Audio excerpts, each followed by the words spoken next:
Like, for example, if I wanted to order out every single day in Canada, it would cost me like $3,000. Like, probably about $2,500 to $3,000 a month on takeout food.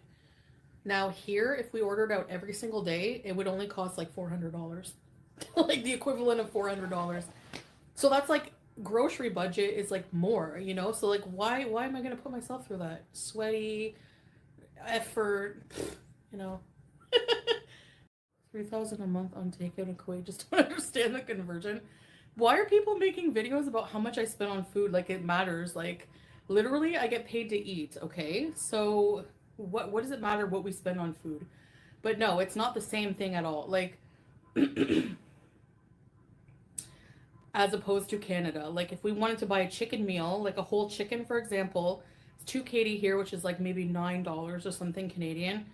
Like a whole meal like that would be more expensive in Canada is what I meant. So in case you missed it, a few months ago I did a little video estimating how much Foodie would save if she stopped cooking altogether and just got takeout in Kuwait. And now, months later, people are still asking about how much she's spending on food. So this time, I'm putting together something a little more elaborate. Let's look at how much she spent on mukbangs over the course of a month. My methodology for this is very simple.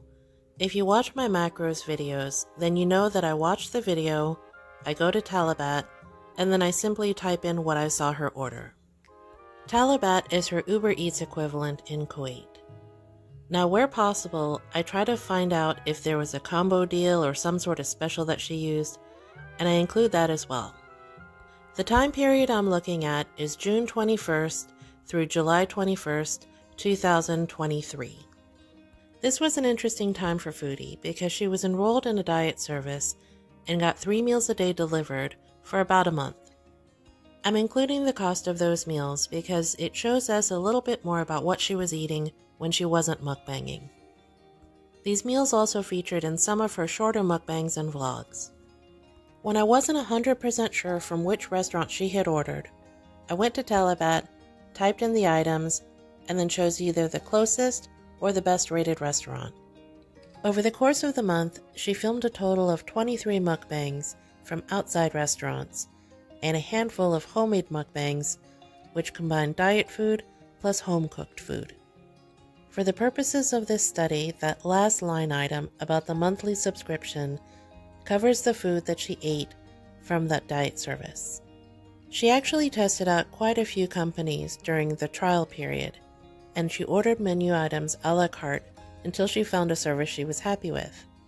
I ended up going with Diet Care Kuwait because that seemed to be her favorite. I kept all of the information on a spreadsheet and categorized it by date, category of cuisine, meal and restaurant, and the cost in Kuwaiti dinar. When you put it all together, this is what I found. During the course of the study month, Foodie spent a total of 378 Kuwaiti dinar on food from outside restaurants and the diet plan.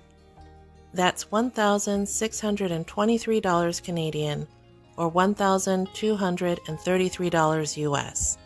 Interesting enough, Foodie didn't really indulge that much in the cheaper Middle Eastern food that she was bragging about a few months ago. Instead, the majority of the meals seemed to be American fast food or American fast casual.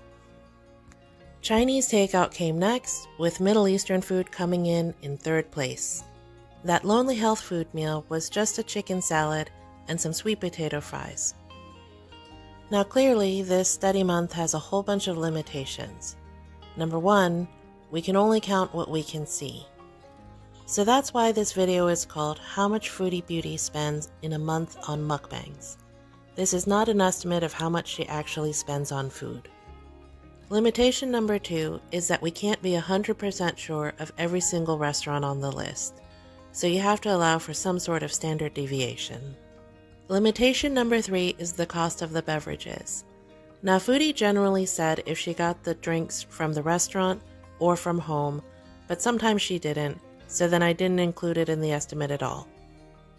Bottom line, if she only mukbanged 1 meal a day, and she was eating 2 or 3 meals a day, then the $3,000 estimate from a few months ago wasn't really that far off. Drop me a line in the comments and let me know what you think. I'd love to hear from you. Now here, if we ordered out every single day, it would only cost like $400.